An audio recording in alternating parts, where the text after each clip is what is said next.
Call Lord Yahweh by Hashem, Yahweh Shah by Hashem Rakakadash. Double honors to the apostles and elders of Great Millstone who rule all over the flock. Shalom and salutation to you brothers out here pushing words of truth and sincerity. Shalom. You know, the end times is here. We had been in them. End times technically began by the time Yahweh Shah came on the scene. Especially at the moment he was nailed to the cross, crucified, and then rose again on the third day. So we're talking about a long time coming before we got to this point in which we at now, man. How much more are we supposed to be getting ready and taking this thing serious? All right, now you come into this truth, you learn the ways that the apostles have taught us, that their elders taught them, which are the ways of our culture, our philosophy, the ways of our life, our customs as a people, the nation who the Lord chose. That's the nation of Israel. Scriptures, tell you that,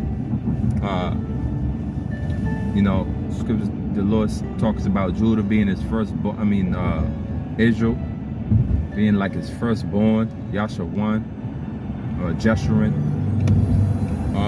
The scriptures refer to Israel as the apple of his eye. All right, the Lord talks about Israel being a royal diadem, like a royal crown. Precious sons of Zion, daughters of Zion. So the Lord has a special people, man. The Lord has a chosen nation who he really loves. He really appreciates. Jacob have I loved, but Esau have I hated. Come on, it's everywhere. The Lord is throughout the scriptures showing his love for his nation, his tribe, his people who he created out of all the people, the nation of Israel.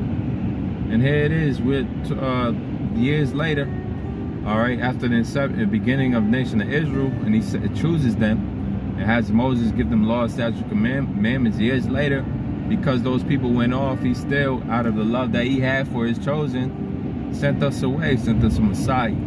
All right, Messiah, the chosen, anointed one. It's what the word Christ means, anointed one. Who is the Messiah? Who is Yahweh Shah?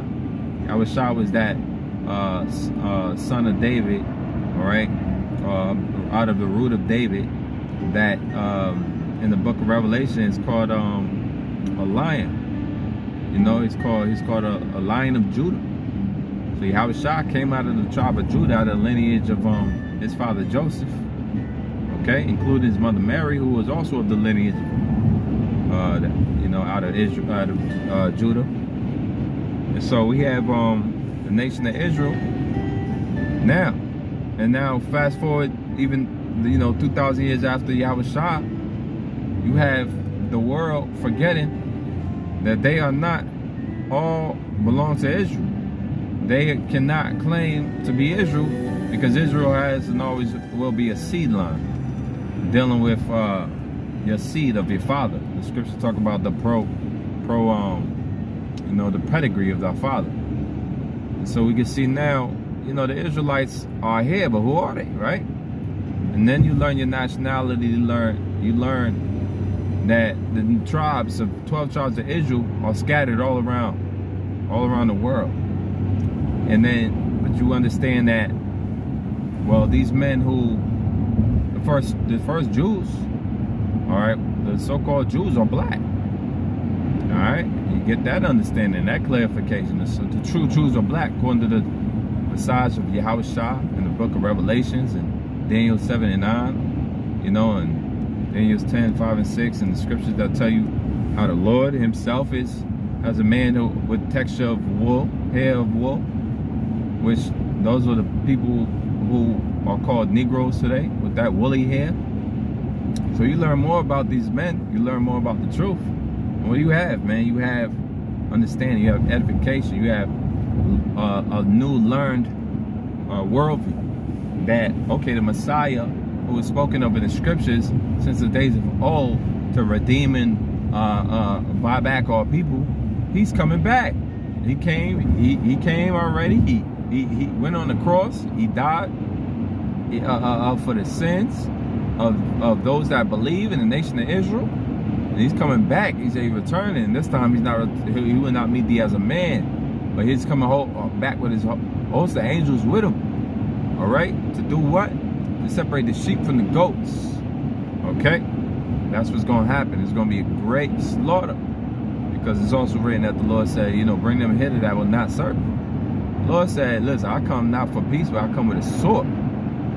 All right, so we understand the Lord is coming back for vengeance, man. Vengeance is mine, save the Lord, man. So let's articulate those points as we always, you know, bringing out the law, and we bringing out the different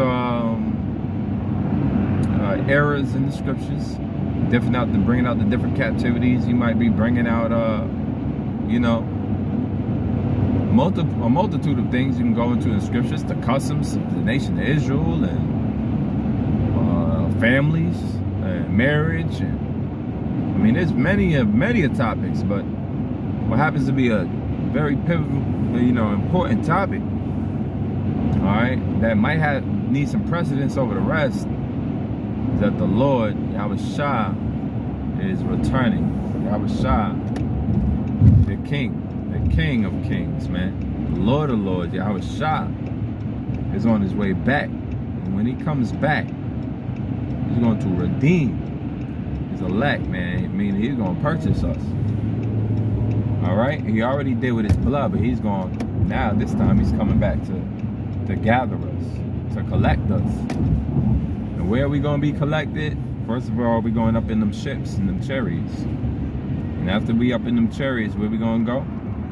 We're going to go to the, there's a place that the Lord's going to set us for a time. All right? To the indignation he overpass. All right? And then after that moment in time, we're going to dwell forever in unity with Yahweh Shah. We're going to, he's going to reign and rule. Okay? And all the nations and the heathen nations who are not of the lineage of Israel will serve. The scriptures say the strangers shall build up the walls, and the strangers building up.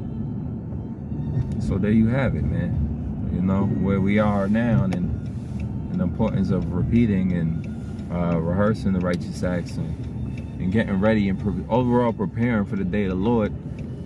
Okay? Always believing and having faith in his name, Yahweh, Bahashem, Yahweh Shah, Bahashem, Rakakwadash, and understanding our roles in this thing. Alright? So soon we'll be joint heirs, ruling with him, ruling with the King. But one of this video was edifying. Until next time, Shalom.